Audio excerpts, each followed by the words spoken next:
Miss Ami Sise Jalo, I am English. And of course, when people say anything about English, I'm always passionate. I am English. Tell us something about your theme. Thank you, Mr. Jajo. Um, my topic is it's like English language as a force of disenfranchisement in the Gambian legal system.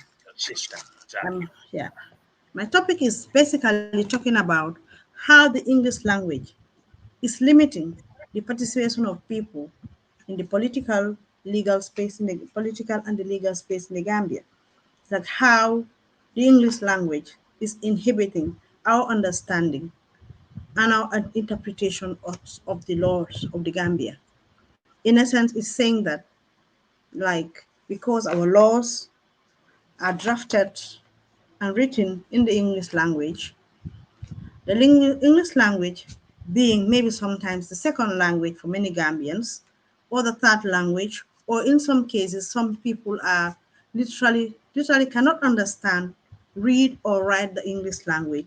Their understanding of the English language is like their understanding of our laws is limited or to none, and how that is also how the English language is also bringing about the concept of what we call linguistic imperialism. And what can we do to make it better? And what can we do to make sure that this disenfranchisement in our society is eliminated? And then we make sure every Gambians understands the law and they participate uh, in the political and legal space of the Gambia as much as they could as citizens of this country. Thank you. Interesting introduction there, and of course, you've mentioned certain salient issues of de-enfranchising. Of course, this is long overdue. Some of the processes that we have, of course, political, legal, and even social, the inferiority complex, it's a phenomenon that is so much rife that if you don't speak English, you're seen as somebody who does not belong, especially in most of the places when you find yourself. You have to be somebody else who speaks English language, then people begin to honor, people begin to respect you, people begin to count you as somebody else who belong to that society. Once you cannot speak the language, it becomes an issue. And of course, this is a huge tax. What do you think are the methods, the way forward? What can we do from your own perspective to overcome, if not overcome, but to at least reduce this challenge? I think first we have to promote what we call a greater linguistic diversity and inclusivity in our laws. That is to say, we have to make sure everyone is catered for in the law, not by how the law is written, but how they understand the law. That means we have to make sure every law is understood by every citizen of this country, irrespective of their educational background. For instance, the laws should be written in our Gambian languages. For instance, I'll be excited to see Okay, not to the cut you short, constitution of the Gambia. Yeah, not to cut okay. you short. I'm not trying to All right, cut you okay. short. I like It's that all right. the It's laws okay. are written in our native languages. But now, when it comes to native languages, the written aspect of it, the scripts the scripts that are going to be used, let's say the alphabet, is not understood by most people who are not literate. How is this going to happen, for instance, to write our laws in our native languages? Don't you think it will be more challenging?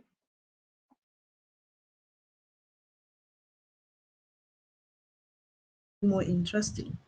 For instance, I don't want to get into some personal issues, but for instance, what I'm doing right now, I'm learning, I'm learning the Mandinka language, not using the English alphabet, but using the Inco alphabet, for instance. That's a challenge that I took.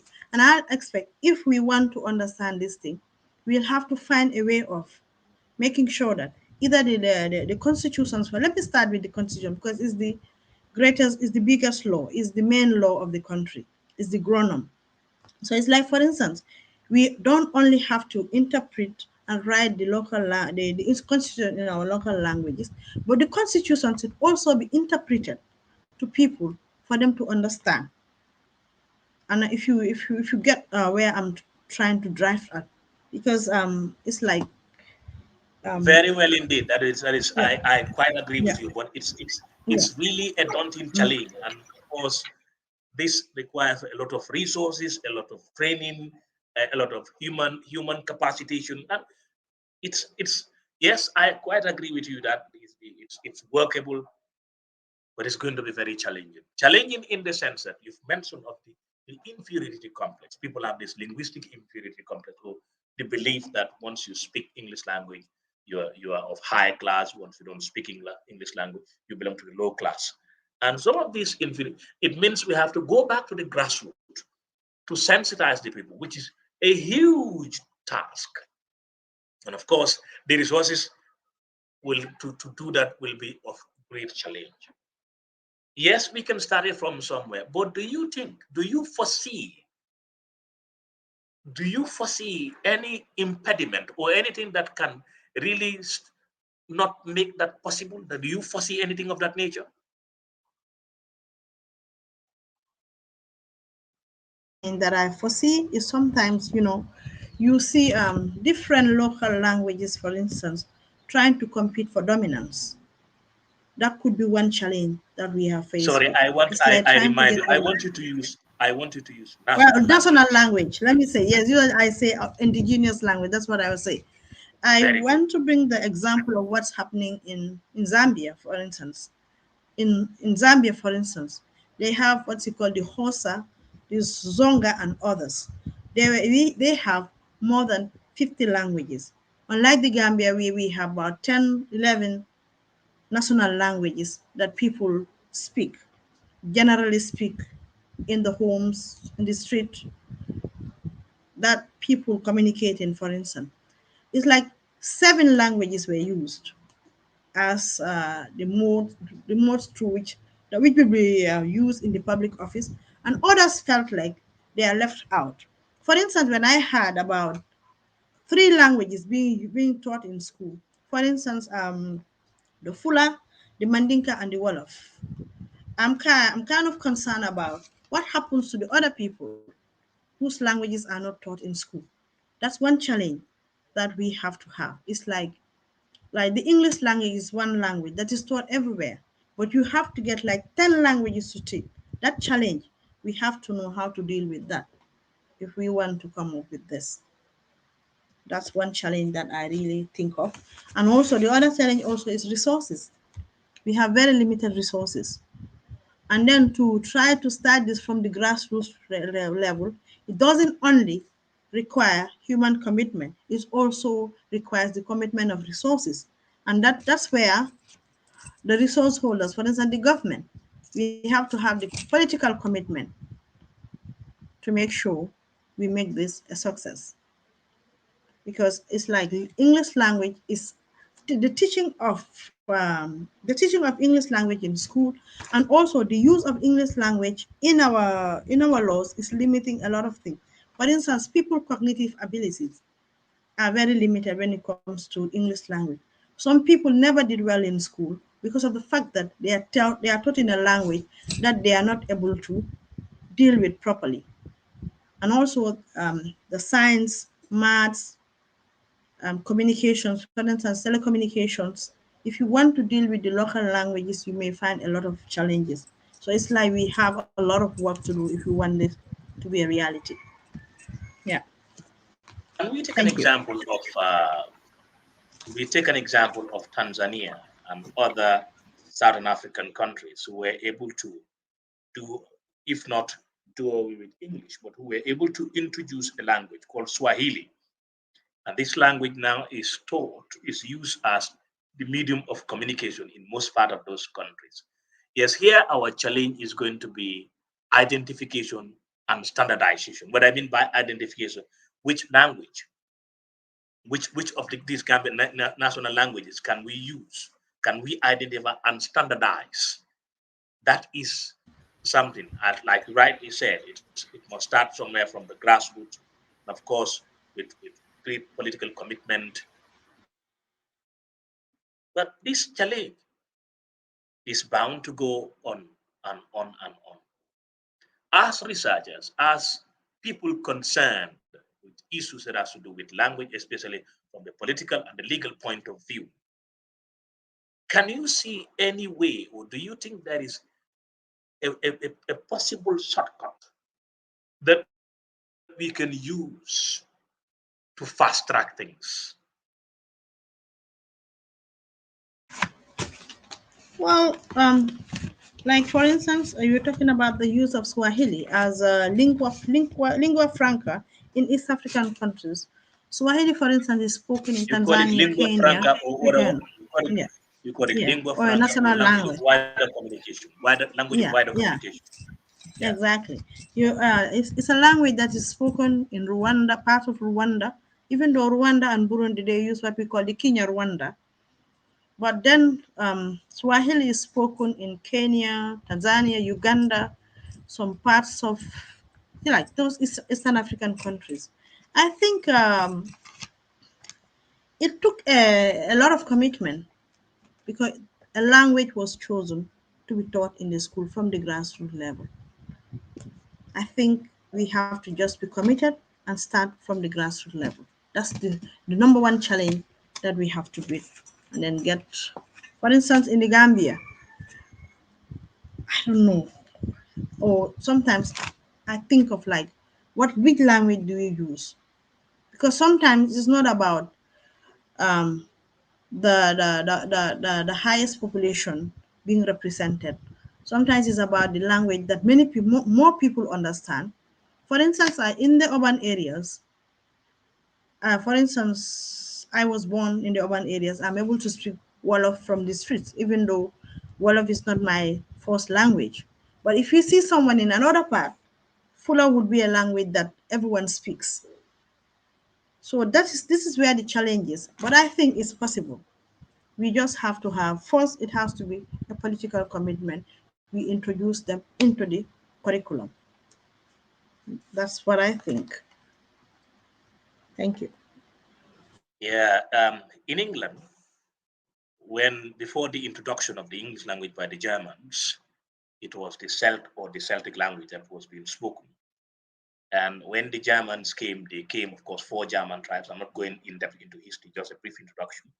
When the Germans came, four German tribes, the Angles, the Saxon, the Jutes, and the Frisian, came in the fourth century and then introduced the English language. We call it Old English. Yeah, with time, of course, with two other influences or two other conquests like the Scandinavian conquest, the Norman conquest, English transformed. Of course, English was relegated again to language of farmers. It was a language that was not essential. It was a language that was not important. But the people fought, and it took them hundreds of years to fight back for this language to gain its dominance in the world as it is today. So I think you and I and whoever that is out there had started something that is is huge. It's a huge task and calls for a lot of concentration, a lot of effort, a lot of pushing, and of course, if we do that, are you sure you can see any commitment? Let's say, of course, you may be committed, I may be committed, and somebody else may be. But can you look at it from this perspective? Are you sure we can have this commitment from the political perspective, like say from the government and other stakeholders? Are you sure we can make them committed in the way we want it to be? Are you sure of that? Yes, I'm positive.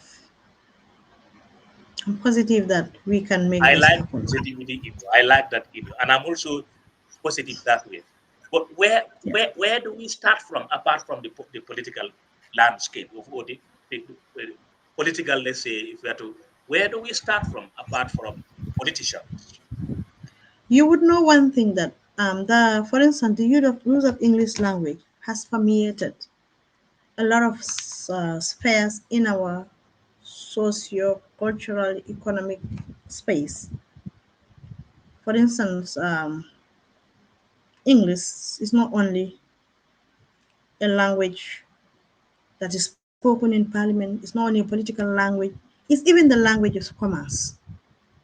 It's the language of commerce. I think we have to find a way through like having commitment, coming together to make this happen. And it starts from people like you and Raki and others. I know like Lamin Jaju, Busenti and others. I think it starts from us. It's like we have to make sure the ones that we start with, we see how successful those are, and they can be used, and then we can replicate that in the national space. For instance, from the schools, that's the grassroots, the schools, the communities. Then we try to get it to the national space. It has happened in many countries. For instance, our neighbors here, the Constitution of Senegal is now written in Wolof, and then Wolof is spoken in Parliament. In Ghana, Chiwi and Asante are spoken in Parliament.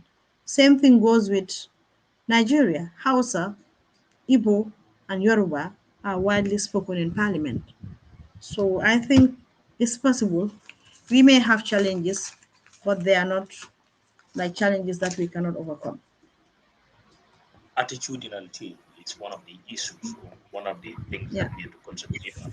Because yeah, in yeah. Gambia, people believe too much in anything that is foreign, anything that is indigenous. People don't want to embrace it.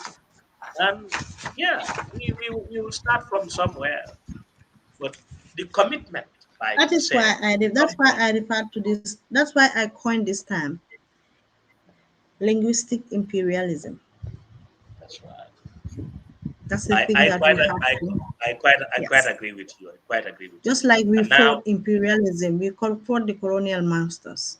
Now is how do we fight the language that's been left behind? Not fight it, but how do we make sure that language doesn't take precedence over our indigenous languages? For it instance, a child who speaks, a parent who speaks his or her own national language to his or her child, that child has a better cognitive ability in terms of expressing themselves than those whose parents spoke languages to them that are their second languages.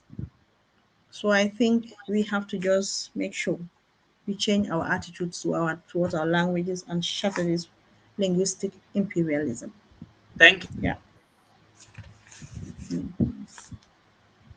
Thank you.